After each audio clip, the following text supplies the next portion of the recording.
1988 में एक 5 साल का बच्चा अपने ही मर्डरर को पकड़ने के लिए पुलिस को हेल्प करता है। क्या? हाँ, और तू पिछले जन्म में कैसे मरा था वो तू जान पाएगा इस वीडियो के बाद।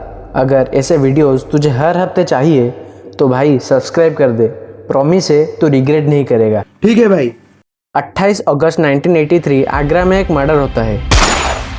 कभी कहता है मेरे गोली मारी, और 4 महीने बाद मतलब 10 दिसंबर 1983 में हमारे मेन कैरेक्टर टीटू सिंह का जन्म होता है। टीटू जी 18 मंथ से ही बोलना शुरू कर दिए थे।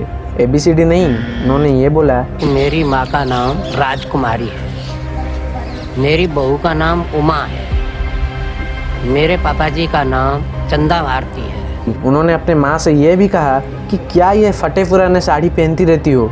हर दिन उन्हें आगरा जाना था और बहुत बार ये भी कंप्लेन करते थे कि मैं कार में घुमा करता था, अभी जिधर भी जाओ चल के जाना पड़ता है।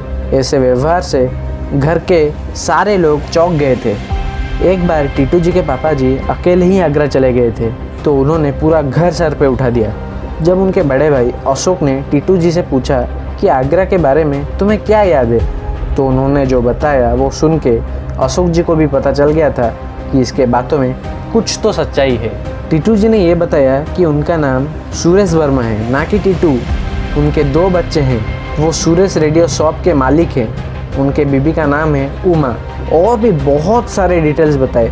तो बाद जिधर टीटू जी पैदा हुए थे उससे 8 माइल्स दूर आगरा था, तो उनके बड़े भाई अशोक आगरा गए सच पता लगाने। इस समय ढूंढने से सुरेश रेडियो के नाम से एक स्टोर मिला। उधर पूछताछ करने से उन्होंने ये पता लगाया कि 5 साल पहले इसी नाम के एक बंदे का मर्डर हुआ था और सुरेश वर्मा का घर का भी एड्रेस मिल गया था। तो अशोक जल्दी से वो घर पे गए और सब कुछ उन्हें बताया और उनको बाद अपने घर लेके आए। जब टीटू उन्हें देखता है तो भाग के जाता है और उनके गले लग जाता है और उनसे पूछता है मेरे को जिन्होंने मारा था वो पकड़े गए या नहीं। का साफ सा जवाब था नहीं, क्योंकि उस समय CCTVs नहीं थे और वो रात का समय था, तो फायरिंग के टाइम्स मर्डरर्स को कोई देख नहीं पाया। लेकिन जिसको गोली लगी थी उसने चेहरा देख लिया था और वो अभी भी जिंदा था। पर अभी भी टीटू जी के ऊपर सबने भरोसा नहीं किया था, तो भरोसा करने के लिए उनको बहुत सारे टेस्ट लेना पड़ा। जैसे कि एक बार उन्हें गाड़ी में बिठाकर उनके दुकान के पास से ले जाया गया, तो ठीक दुकान के पास उन्होंने बोला गाड़ी रोको, दुकान आ गया है। वो दुकान के अंदर गए और इतने सालों में जो दुकान के अंदर रेनोवेशंस हुए हैं उसको उन्होंने आराम से स्पॉट कर दिया और उनको ये भी याद था कि वो कौन से गाड़ी चलाते थे।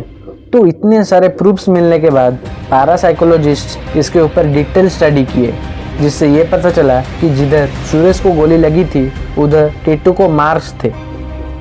वो ऐसे वैसे पैरासाइकोलॉजिस्ट नहीं थे, एक यूनिवर्सिटी ऑफ दिल्ली एंड एक और यूनिवर्सिटी ऑफ वर्जीनिया के थे।